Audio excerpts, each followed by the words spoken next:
बिहार लाएंगे बीजेपी में बहार। भगवामय हो चले कट्टर ईमानदार पत्रकार। कश्यप पर छाया मोदीमय का जादू। बिहार में काबा, मनीष कश्यप की होगी जय जयकार बा। अब की बार बिहार में इंजीनियर नहीं और ना ही पत्रकार करेंगे बीजेपी का बेड़ा पार नेतागिरी के साथ। यूट्यूब की दुनिया से निकलकर सामाजिक जीवन में अपना करियर तलाश रहे बिहार के चर्चित और मशहूर यूट्यूबर जल्द ही बीजेपी के साथ अपनी राजनीतिक पारी की शुरुआत कर सकते हैं। मनीष कश्यप को भाजपा में शामिल कराने में दिल्ली बीजेपी के सांसद मनोज तिवारी मुख्य भूमिका निभा रहे हैं। ऐसी चर्चा है कि दिल्ली में आज मनीष कश्यप की मुलाकात बीजेपी अध्यक्ष जेपी नड्डा और गृह मंत्री अमित शाह से हो सकती है। साथ ही बीजेपी में शामिल होने की कवायद भी चल रही है।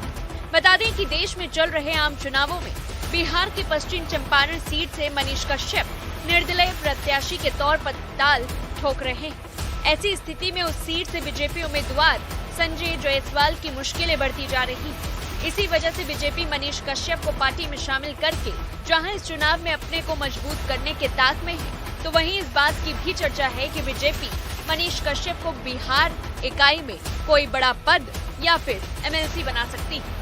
बीते साल की बात करें तो उस वक्त मनीष कश्यप के समय ने ऐसी करवट ली कि पूरी जिंदगी बदल कर रख दी।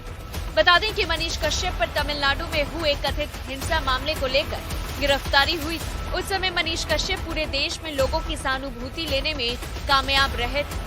पहले तो मनीष को तमिलनाडु में गिरफ्तार किया गया और फिर वहां से जमानतें मिलने के बाद उनको बिहार पुलिस द्वारा पटना के बेउर जेल में रखा गया। हालांकि काफी मशक्कत के बाद मनीष कश्यप को जेल से रिहाई मिली। जेल से निकलने के बाद ही मनीष ने ये ऐलान किया था कि वो जल्द ही संसद में पहुंचकर बिहार के लोगों की आवाज बनेंगे। इसी को ध्यान में रखते हुए वो इस समय देश में हो रहे आम चुनाव में हिस्सा बिहार की पश्चिमी चंपारण सीट से निर्दलीय प्रत्याशी के तौर पर प्रचार कर रहे हैं। उनके चुनावी मैदान में आ जाने के बाद वहां से भाजपा उम्मीदवार संजय जायसवाल को एक कड़ी टक्कर मिल रही है।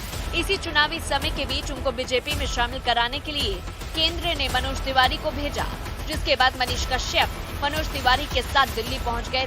वैसे कई सालों से मनीष कश्यप यूट्यूब की दुनिया में काम कर रहे हैं। उनके वीडियो भी यूट्यूब और सोशल मीडिया पर खूब देखे जाते हैं। इसी बीच बीते साल मनीष कश्यप पर तमिलनाडु में रह रहे हिंदी भाषियों को लेकर कथित तौर पर हिंसा का वीडियो बनाकर प्रसारित करने के आरोप में गिरफ्तार किया गया, जिसके बाद लंबी कानूनी प्रक्रिया के बाद वो जेल से बाहर आए। जेल में रहने और फिर बाहर आने के बाद मनीष कश्यप आरजेडी नेता तेजस्वी यादव पर हमलावर रहे। उस समय मनीष कश्यप की लोकप्रियता कई मायनों में काफी बढ़ गई कि खुद मनोज तिवारी उसकी रिहाई के बाद मिलने के लिए उनके घर पहुंचे थे। उस दौरान देश के सभी मीडिया चैनलों ने मनीष का इंटरव्यू लिया। ऐसे में उनके चुनावी मैदान में उतरने से सीधे तौर पर नुकसान भाजपा को होना है, इसीलिए डैमेज कंट्रोल करने में केंद्र नेतृत्व लगातार लगा हुआ है। अब ऐसे में देखना होगा कि क्या मनीष कश्यप बीजेपी में शामिल हो जाएंगे या फिर नहीं। इस पूरी रिपोर्ट को लेकर के आपकी क्या कुछ राय है, हमें कमेंट बॉक्स में जरूर बताएं। और ऐसी तमाम बड़ी खबरों से जुड़े रहने के लिए देखते रहिए News1 इंडिया।